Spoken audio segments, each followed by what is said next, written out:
La Unidad Nacional en Pro de la Paz y la Seguridad en el Ecuador, queremos iniciar la jornada de entrevistas con el arquitecto Fernando Carrión, catedrático de Flaxo, investigador, experto en temas de seguridad, para volver a analizar este tema recurrente en el Ecuador en medio del conflicto armado interno, la aplicación de los planes.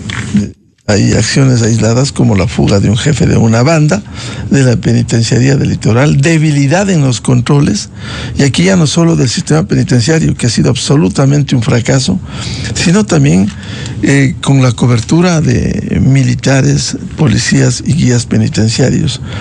¿Cómo entender el plan que viene ejecutándose? Se habló en el término del plan Fénix, pero ¿cuáles son las estrategias y cuáles son las acciones que permitan dar certezas en medio del conflicto armado interno? Arquitecto Fernando Carrión, muy buen día. Buenos días, Miguel. Un saludo cordial a toda la amplia audiencia que ustedes tienen. ¿Cómo ve la aplicación de estos planes? ¿Dónde están las estrategias? ¿Dónde están los resultados?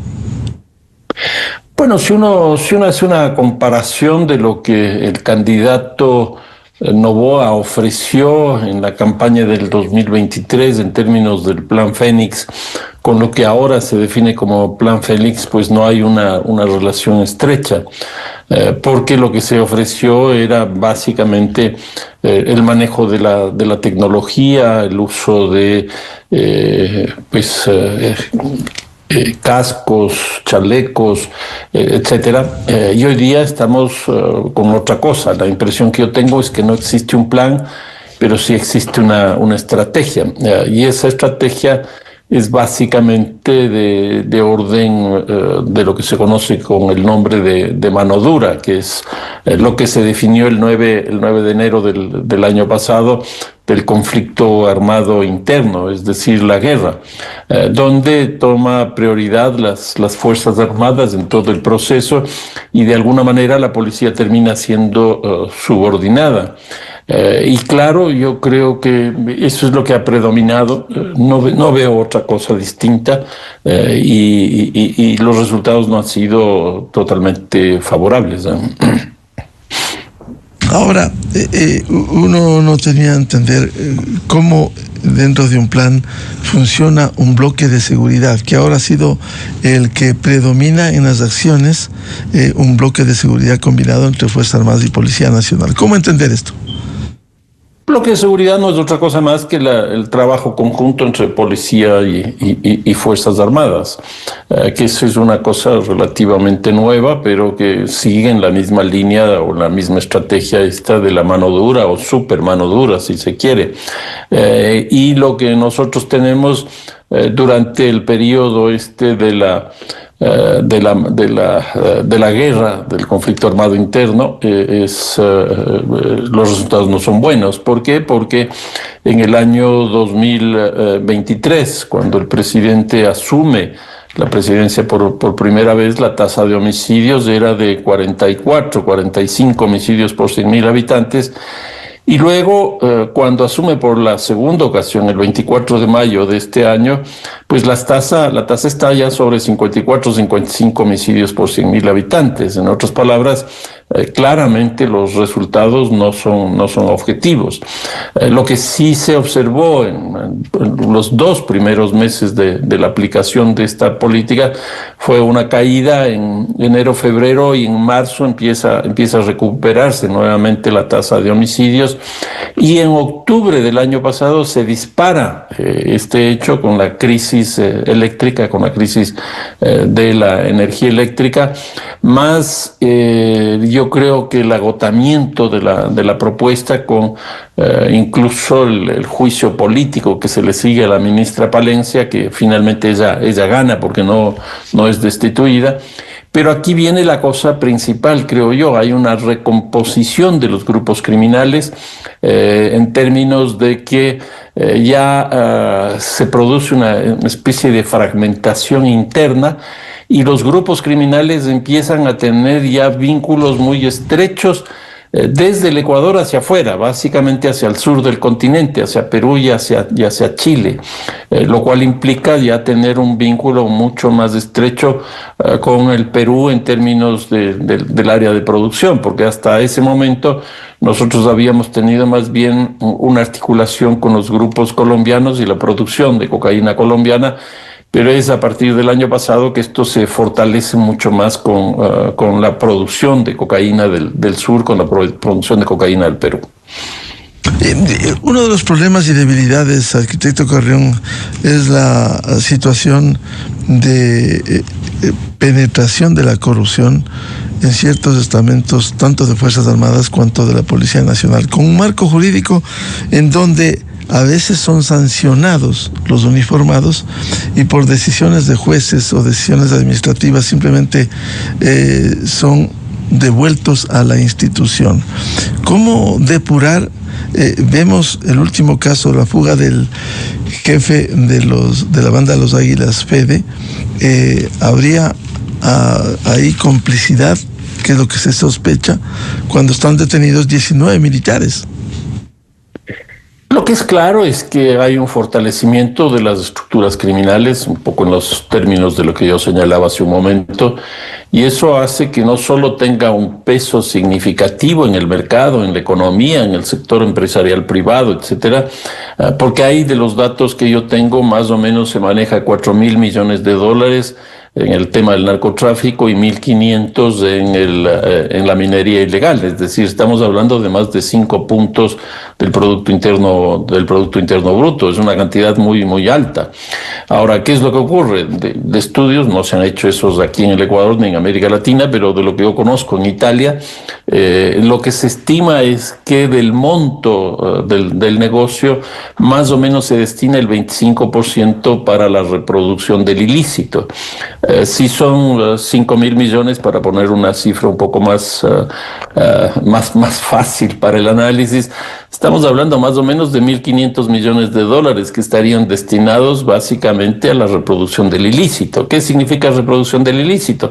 Pues por un lado pagar a estas 60.000 personas, que es lo que yo he calculado que están inscritas en estas estructuras criminales, comprar las armas, etcétera, y generar la corrupción. Es decir, a un abogado yo creo que, no sé, con 30.000, 40.000, 50.000 dólares se resuelve. Pero ahí tienen 1.500 millones, de tal manera que la penetración en el sector público termina siendo muy, muy alta. Y lo que hemos visto justamente con la fuga de este cabecilla, pues está implicada muchas personas, y personas que antes no tenían nada que ver con esto, como es el caso de las Fuerzas Armadas, porque las Fuerzas Armadas no estaban dentro del sistema de prisiones, estaban básicamente en las fronteras. Y entonces entran ya a combatir, entran a una institución tan fuerte como las prisiones, como la cárcel, y entonces ahí empieza a contaminarse. ¿Por qué? Porque hay muchos recursos económicos. Y entonces cada persona, según dicen, tiene su precio. Y entonces es cuestión de llegar al precio. Y la impresión que yo tengo es que eso ha pasado. Y no es que ha pasado simplemente con el pago de tantos recursos económicos, sino que se ve ya toda una organización explícita para que esta persona pueda huirse. Porque va al sistema de salud, cambia su nombre, se viste de militar, etcétera, y entonces tiene que pasar por muchos filtros, y al pasar por todos esos filtros quiere decir que ya están en contubernio, por decirlo de alguna manera. Entonces ya se nota claramente una presencia de la organización criminal dentro de este grupo, al menos, de guías, policías, Fuerzas Armadas. Según las publicaciones que hemos leído, las primeras investigaciones, se habla de la entrega de $1 millón para repartir para esta fuga. Es decir, como decía Fernando Carrión, aquí ponen un precio y simplemente logran el objetivo. No, yo creo que eso es clarísimo. Sí, se está hablando de $1 millón. O sea, es una cantidad muy grande, y ya se habla de un número de miembros de las Fuerzas Armadas. Si uno hace una división de ese número de los miembros que estarían involucrados en esta cosa, para el $1.000.000, pues la cantidad no es mala. Y entonces ahí se ve la cantidad de recursos que están obteniendo. Entonces el gran problema, a mi manera de ver, no está en la corrupción del Estado, que obviamente también, sino en la gran cantidad de recursos económicos que generan dentro de la estructura económica del país. Estos $5.500 millones que estoy diciendo, y eso en solo 2 rubros, que es narcotráfico y minería ilegal. A eso hay que aumentarle extorsiones, secuestros, robos, hurtos, etcétera. Entonces el monto es bastante más alto. Y eso hace que empiecen a penetrar en las estructuras del sector público. Nosotros ya hemos visto en la Asamblea, nosotros ya hemos visto en la policía, en las Fuerzas Armadas, hemos visto en la justicia, hemos visto en el SNAI, y entonces a mí sí me preocupa mucho eso. Por ejemplo, las Fuerzas Armadas están desde el 9 de enero del año pasado en el sistema carcelario, y no salen. ¿Por qué? Porque da la impresión que ahora ya es una función permanente de las Fuerzas Armadas el estar dentro de las cárceles, pero es esa la función de las Fuerzas Armadas. Las Fuerzas Armadas básicamente tienen 2. Una es el tema de la soberanía y otro es de la integridad territorial. Pues eso no está dentro de las cárceles.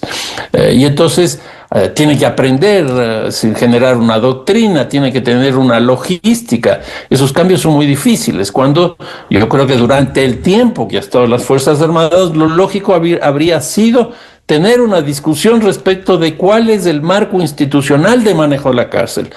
Si va a ser el SNAI, bueno, que sea el SNAI, pero hagamos cambios profundos. Si no, que esa es la tesis que yo tengo, hay que construir una nueva institucionalidad, y esa nueva institucionalidad tendría que estar dentro del Ministerio del Interior. ¿Y por qué dentro del Ministerio del Interior? Perdón, básicamente porque hoy día dentro de las cárceles se comete hechos delictivos. Entonces se necesita, por un lado, la política penal, es decir, que se paguen las penas, pero por otro lado que también se tenga una política de seguridad, ¿no? Y entonces me parece que por eso debería estar en el Ministerio del Interior, para que pueda llevar a cabo esa doble función. Y creo que eso es absolutamente necesario, es absolutamente imprescindible. Y para eso pues habría que formar a los guías penitenciarios, tener una infraestructura acorde, etcétera, porque tal como está la situación es bastante complicado. Ahora, para hacer escarnio y que no se repitan estos hechos, lo que señala Fernando Carrión hace ver cómo empezó México cuando vinculó a las Fuerzas Armadas en el combate al narcotráfico. Pero en este caso de la fuga de este jefe de una banda, por lo que el gobierno está dando $1 millón, hubo un testimonio ayer de una de los integrantes de Fuerzas Armadas que había recibido un orden verbal para movilizar a 5 presos. Fueron al policlínico y, según el testimonio de la fiscal Lisset Posligua, los detenidos fueron llevados a este centro médico ubicado al interior de la cárcel. Después solo 4 regresaron a sus celdas, y las investigaciones apuntan a que Fede se puso un uniforme militar, salió de la penitenciaría del Litoral por el acceso que conecta al policlínico, incluso habría sido acompañado por miembros de Fuerzas Armadas, y que por ello se presume que habría pagado $1 millón en sobornos para este plan de fuga. Es decir, todo esto aquí hubo un plan de fuga, y lo que se reclama afuera es un plan para enfrentar precisamente a la delincuencia. No, yo creo que eso es clarísimo, Miguel, y hay que hacer un poco de memoria. Todo el tema de la violencia que estamos viviendo arrancó a principios del año pasado, cuando se produjo la fuga de 2 personas privadas de la libertad, de 2 de las estructuras criminales más poderosas del país. La una de los choneros, la otra de los lobos, el caso de Fito y el caso de Colompico. ¿Y por qué se produjo esto? Porque estas estructuras criminales tienen inteligencia criminal, y entonces se enteraron de que iban a haber cambios, reubicaciones, etcétera, etcétera, y eso para ellos era inaceptable, de tal manera que se produjo esa fuga. Pues yo creo que eso hay que entender. Estas organizaciones criminales tienen inteligencia criminal y están permanentemente haciendo investigación. Entonces, por ejemplo, para hacer este plan, esta descripción que usted acaba de hacer, Miguel, o sea, no es una cosa de ir y cambiarse de ropa.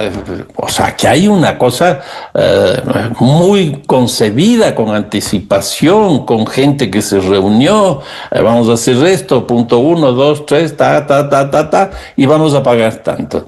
Entonces, aquí hay organización. Aquí lo que me hace falta es contrainteligencia. Es decir, nosotros sabemos que las Fuerzas Armadas tienen inteligencia, que la policía tiene inteligencia, pero que la cárcel también tiene inteligencia. ¿Qué nos dice el sistema de inteligencia de las cárceles respecto de esto? Pues ahora nos dice que esto es lo que ha pasado, cuando esto es lo que debió haber hecho para que no pase. Y entonces sí es preocupante, porque eso quiere decir que la inteligencia y la contrainteligencia que hace el Estado no está dando los resultados, porque como digo, para llegar a un plan de este tipo no se hace en un día y no se hace solo. Volviendo al tema del plan, ¿cómo enfrenta el gobierno? ¿Cómo redireccionar o vamos a seguir con el anuncio? Aunque en una comparecencia en días anteriores de las autoridades casi no se habla del plan Fénix.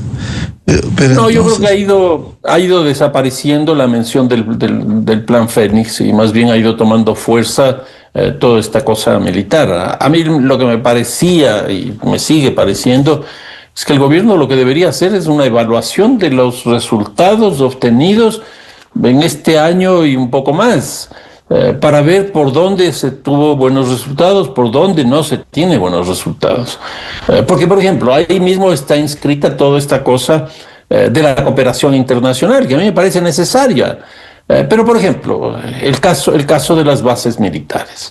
La base militar de Manta se hizo no por una demanda local, sino por una demanda del Plan Colombia. Tan es así que en el año 99 se firma el Plan Colombia y en el año 99 se firma la base militar de Manta. Y eso era para control del espacio aéreo y el control del corredor del Pacífico principalmente. Bueno, se acaba eso en el 2009, 10 años después. Sale la base militar de Manta y ahora nuevamente se está pensando en bases militares. ¿Será que el crimen que nosotros tenemos necesita eso? Si es que eso es así, entonces tendríamos que tener una base militar en la costa, para no poner el nombre de Manta, en la costa para el control del aéreo y el control marítimo, pero entonces habría que poner también otra en la Amazonía, en el oriente, porque hoy día gran parte de la droga se va por el Brasil, justamente por la Amazonía. Entonces aquí también deberíamos tener pues otra base militar. Yo creo que eso no es así. A mí me parece que una cosa interesante que se hizo en el periodo de Guillermo Lasso es cambiar la lógica en ciertos lugares de las unidades de policía comunitaria, porque las capacidades técnicas que tienen en zonas de alto conflicto no les resultaba, y decidieron más bien entrar en la lógica de los cuarteles intermedios. Es decir, que no es, bajo ningún punto de vista, una OPC, pero tampoco es un cuartel general. Y entonces, ¿por qué no generar cuarteles intermedios en el territorio nacional con apoyo y cooperación internacional en vez de bases militares? Yo creo que eso podría ser mucho mejor, porque estarían insertos dentro de las zonas donde se está produciendo la mayor cantidad de hechos delictivos. Por poner un ejemplo, en Durán. Por poner otro ejemplo, en Manta. Por poner otro ejemplo, en Guayaquil. Yo creo que eso sería mucho más interesante que las bases militares tal como están planteadas. ¿Usted cree entonces que debe haber un redireccionamiento en el rumbo para enfrentar el conflicto armado interno? Sin duda, sin duda. Y yo creo que ahí hay elementos muy importantes de alianzas que deben hacerse con sectores. Pongo ejemplos, el caso de los municipios. Son 221 municipios que tenemos en el país. ¿Por qué los municipios? Porque los municipios conocen su territorio y hay una geografía delictiva, porque la violencia que tenemos en Ibarra es distinta a la de Milagro, la de Guayaquil es distinta a la de Quito y así sucesivamente. Si es que se asume desde la perspectiva de los municipios, eso puede ayudar mucho. Los municipios, además, como no tienen policía, no tienen cárcel, no tienen justicia, pues los municipios pueden hacer no represión, que eso hace el gobierno, sino pueden hacer prevención, y se incorpora esa dimensión. Los municipios, algunos están cobrando la tasa de seguridad, que se podría hacer una política generalizada, y entonces ahí tenemos como tres orígenes de recursos. La tasa de seguridad, que es una forma en que la ciudadanía está aportando, en el caso de Quito son casi 10 millones de dólares, el municipio podría poner una cantidad similar y el Estado podría poner una cantidad similar. Ahí tendríamos 30 millones. Y eso se puede hacer por lo menos en los lugares más complejos. Y sobre esos 30 millones de dólares, pues el gobierno nacional y el gobierno local deciden dónde invertir y en qué invertir. Yo creo que eso se puede hacer. Otra cosa, con las cámaras de la producción. Las cámaras de la producción tienen un problema. Sus empresas afiliadas están gastando muchos recursos en seguridad. ¿Por qué? Porque tienen que comprar tecnología, tienen que tener guardianía privada, tienen que tener seguros, etcétera, etcétera. Entonces, si es que se establece un acuerdo entre el gobierno nacional y las cámaras de la producción, puede haber una lógica de cooperación público-privada que puede ser muy interesante. Por ejemplo, en el ámbito de la guardianía privada. Entonces, policías son más o menos 58,000. Miembros de guardianía privada son más de 140, 150,000. Pues ahí ya tenemos un contingente de gente especializada mucho más alto, pero que trabaja coordinadamente. Lo mismo, por ejemplo, con las cooperativas de transporte, lo mismo con las unidades educativas, etcétera, etcétera. Y yo creo que ahí podríamos encontrar salidas bastante interesantes. Te has citado un tema importante que incluso el ministro del Interior refirió la semana anterior sobre la presunta vinculación de algunos administradores de municipios precisamente con la minería ilegal. Es decir, se ha llegado incluso al manejo de organismos seccionales con quienes tienen alguna vinculación con la delincuencia. Bueno, ahí viene otra cosa, Miguel. Hace un rato hablábamos de la corrupción, es decir, cómo estas estructuras criminales con la gran capacidad económica que tienen terminan cooptando ciertas instancias del Estado. Pero ¿qué es lo que ocurre? El descrédito de la política es tan alta, pero tan alta, que hoy día estas organizaciones criminales ya no solo financian las campañas electorales, sino que hoy día tienden a representarse de forma directa en los organismos de representación territorial, que son básicamente municipios, consejos provinciales y la Asamblea Nacional. Yo no veo ahí, por ejemplo, ningún tipo de política que se esté haciendo. Y claramente hay muchos municipios que eso ocurre. De la información que yo tengo de Colombia, hace aproximadamente 2 elecciones de los gobiernos seccionales, de los gobiernos municipales, el 14% de los mismos pasaron a manos de estas organizaciones criminales. En Colombia son 1.120 municipios.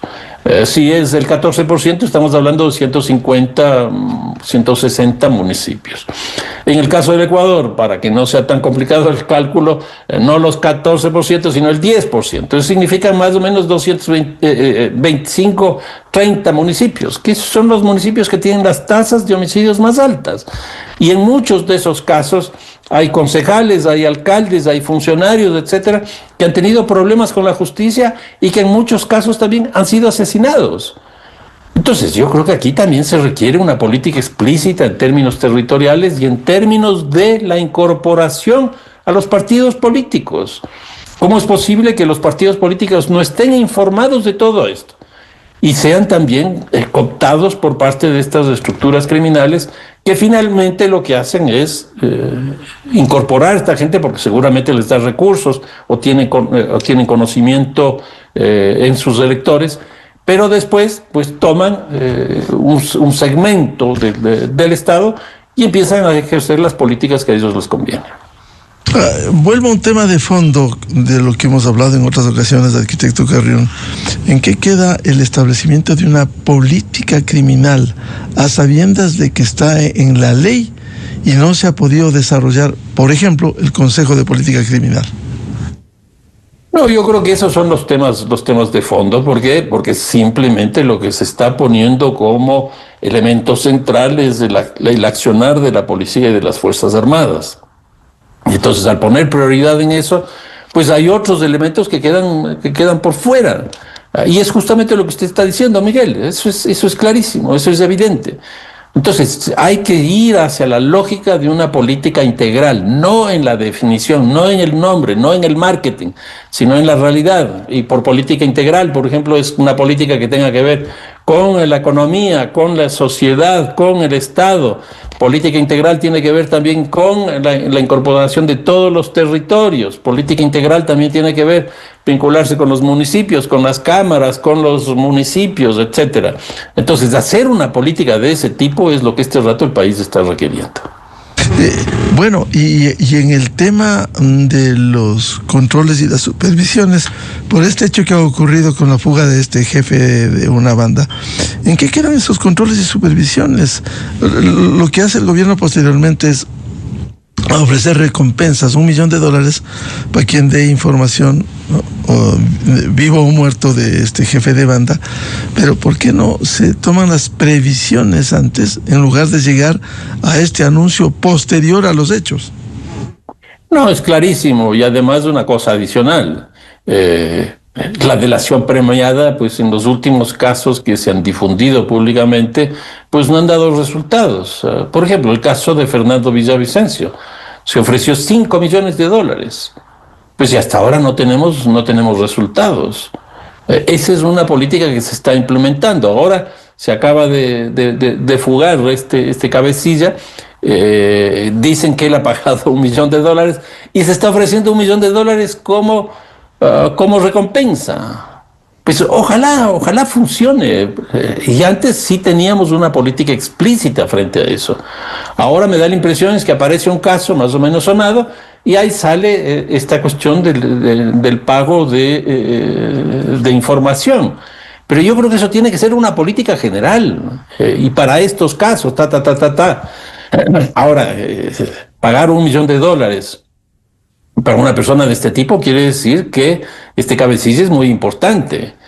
Y tan importante es que ha pagado $1 millón también para salir. Es una locura. Y aquí, nuevamente, el tema es inteligencia. Si no se tiene inteligencia, pues esto va a seguir ocurriendo. Claro, y cómo fortalecer la inteligencia y la contrainteligencia también, como usted señalaba, que es tan fundamental precisamente para tener información de los delincuentes. Bueno, el gobierno presentó una propuesta en la Asamblea para crear un sistema nacional de inteligencia, que a mí me parece que es absolutamente necesario. Vamos a ver las bondades de este proyecto, porque el gobierno dijo que eso era imprescindible. Yo también creo que es imprescindible. Habrá que ver si es que el proyecto, el diseño que se hizo del proyecto, se ajusta a las demandas, a las necesidades del crimen que estamos teniendo. Si es que eso funciona, yo creo que sería muy bueno, porque hablar ya de un sistema es que las Fuerzas Armadas, la policía, la cárcel, por lo menos en este caso que estamos hablando, tendrían que trabajar de manera articulada, conjunta. Y entonces yo creo que el caso de esta fuga debe llevar a una redefinición interna dentro del sistema carcelario para que el conjunto de las instituciones que trabajan en inteligencia lo hagan de forma coordinada, lo hagan de forma sistemática. Lo grave del momento, en medio de la emergencia y el conflicto armado interno que vivimos, ¿qué sucedería el día en que dejen los militares, que no es su función, deje la cobertura de las cárceles, con un sistema absolutamente débil y corrupto del sistema penitenciario? Si con los militares allí ocurre estas fugas, sin ellos, ¿qué va a pasar? No, por eso es lo que yo señalaba hace un momento. Durante este tiempo que las Fuerzas Armadas han estado dentro del sistema carcelario, que nuevamente no es su función, eso quiere decir que algún día van a salir. ¿Pero qué día van a salir? Yo supondría que el día en que la estructura institucional de administración, de gestión, de gobierno de las cárceles sea tan fuerte que ya no se necesite las Fuerzas Armadas. Pero me da la impresión que no se está yendo en esa línea. A mí me da la impresión que no se está yendo en esa línea. Por eso es lo que yo sostenía hace un rato. A mí me parece que hay que crear otra institución. Y esa institución tiene que estar dentro del Ministerio del Interior. Pero no se discute eso. ¿Qué va a pasar con los guías penitenciarios? ¿Qué va a pasar con la infraestructura? Una de las cosas que a mí me preocupa también muy, muy fuerte, Miguel, es que siempre vamos en la línea del populismo penal. ¿Y qué es eso? Aprobación de leyes que establecen nuevos tipos penales y aprobación de leyes que bajan la edad de la imputabilidad penal, aprobación de leyes que lo que hacen es establecer mayor tiempo en la cárcel de las personas que cometen los hechos delictivos. Cuando se aprobó en el 2014 el COIP, el Código Integral Penal, ahí se fue también en la línea del populismo penal. ¿Qué es lo que ocurrió? 7 años después, tuvimos el estallido más importante en el año 2021 de las cárceles porque se triplicó la población carcelaria. Se triplicó la población carcelaria. Ahora se habla de seguir la línea del presidente Bukele en El Salvador. ¿Qué es lo que ocurre en El Salvador? En El Salvador más o menos, bueno, es el país que tiene la población carcelaria más alta del mundo, casi el 3%. Casi el 3%. Bueno, vamos en esa misma línea, que el 3% de la población ecuatoriana vaya al sistema carcelario. El 3%, ¿cuánto es eso? Pues 10% es un 800, 500, 900, 600,000 personas presas. Nosotros tenemos 30,000 en 36 cárceles este rato. Nos tocaría multiplicar por 20. Es decir, teníamos que multiplicar 36 cárceles por 20. ¿De dónde sacamos esos recursos? ¿Será eso lo que necesitamos? Entonces a mí me parece que hay que hacer una discusión desde la perspectiva incluso de toda la estructura jurídica que nosotros tenemos. Porque cada vez es más tiempo la persona en la cárcel, cada vez más tipos de delitos, cada vez bajar la edad de la imputabilidad penal.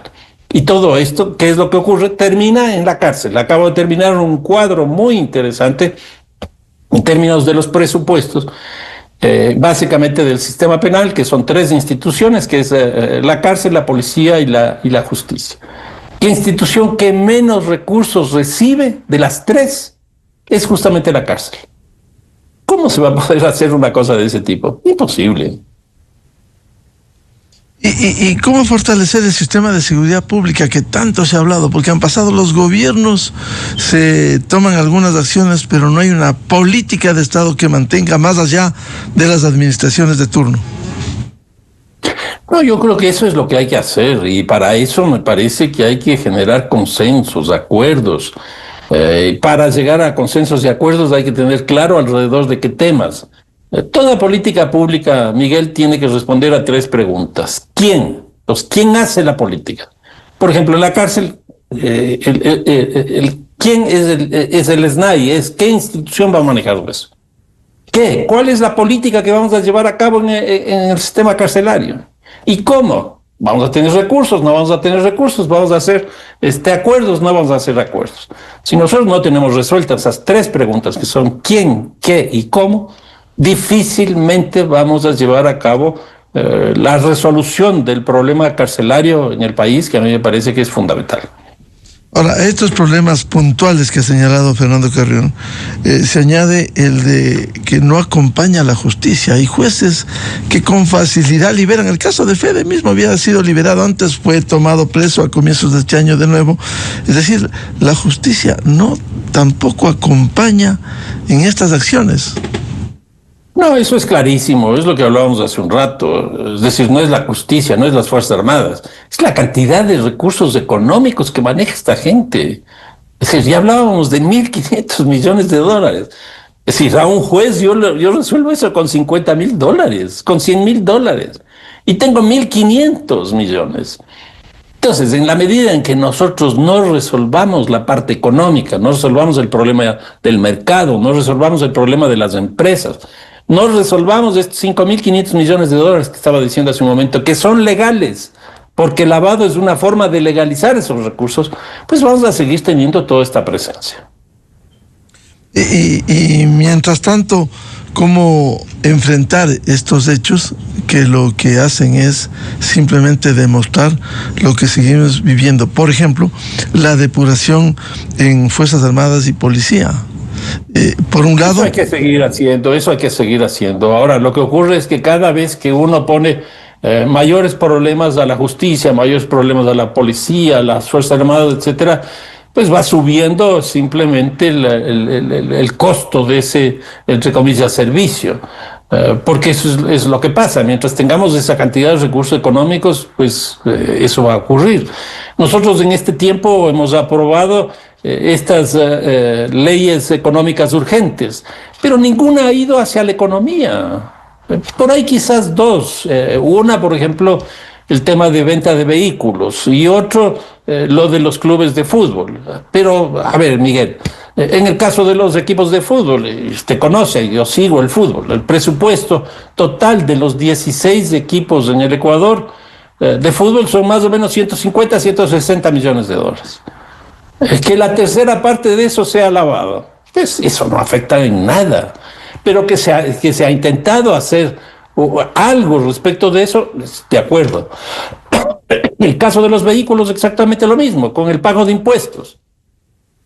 ¿Cuánto se vende en términos de autos? En ese caso, si no tengo el monto. Pero tampoco debe ser una cantidad muy grande.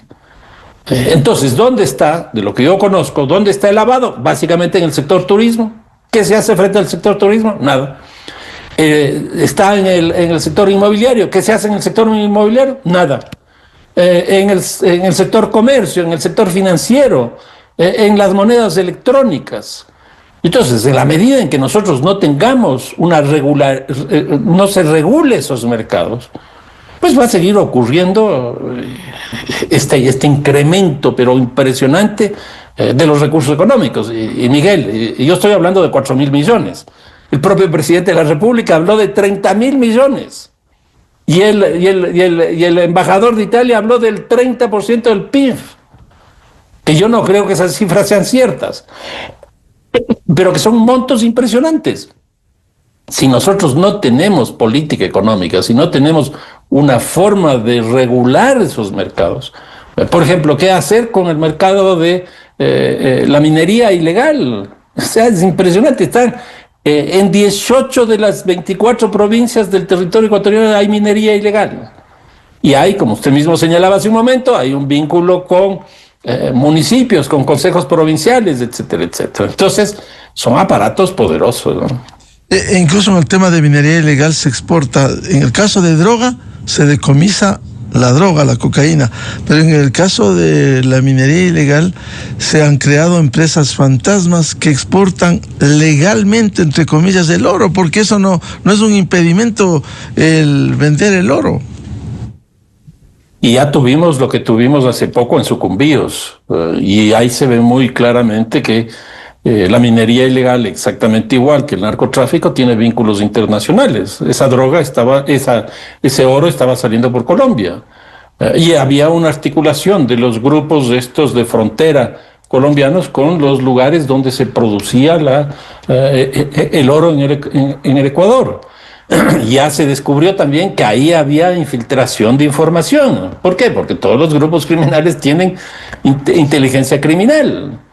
Y entonces, ¿ahí qué es lo que ocurre? Nuevamente no está funcionando inteligencia.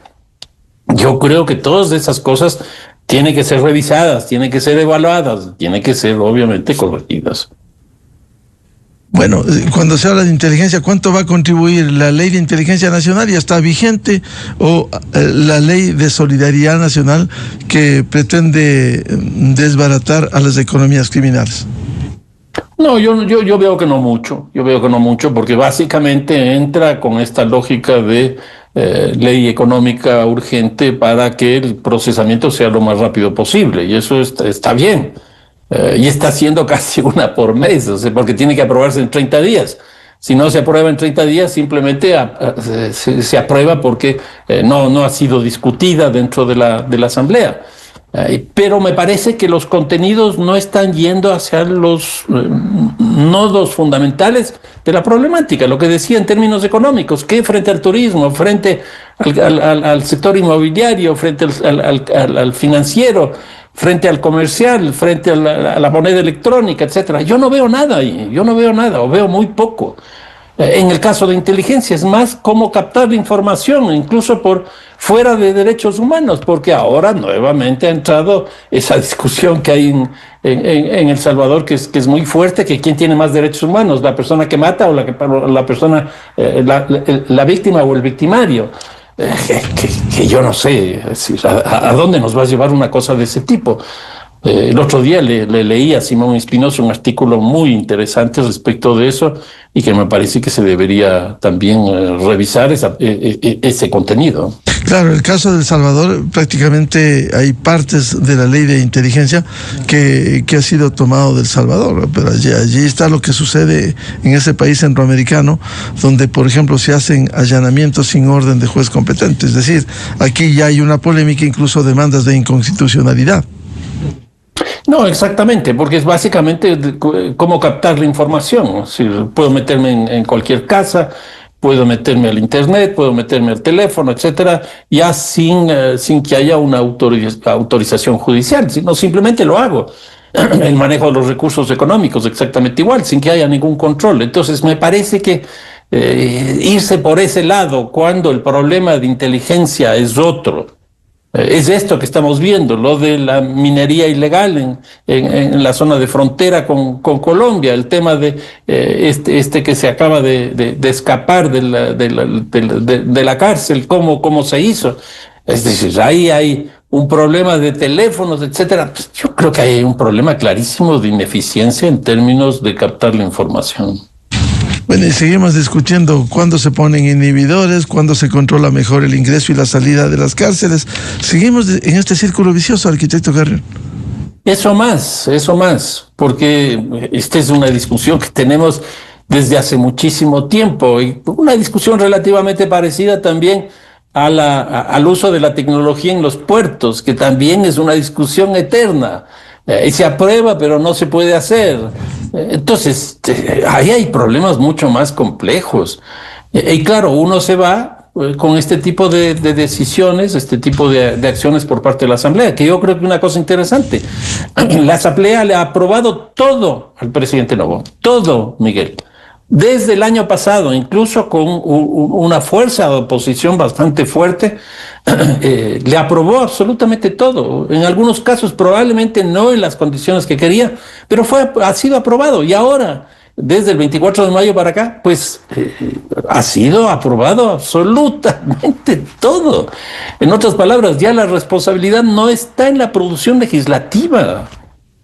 Está en qué es lo que se quiere hacer, cómo la calidad de lo que se...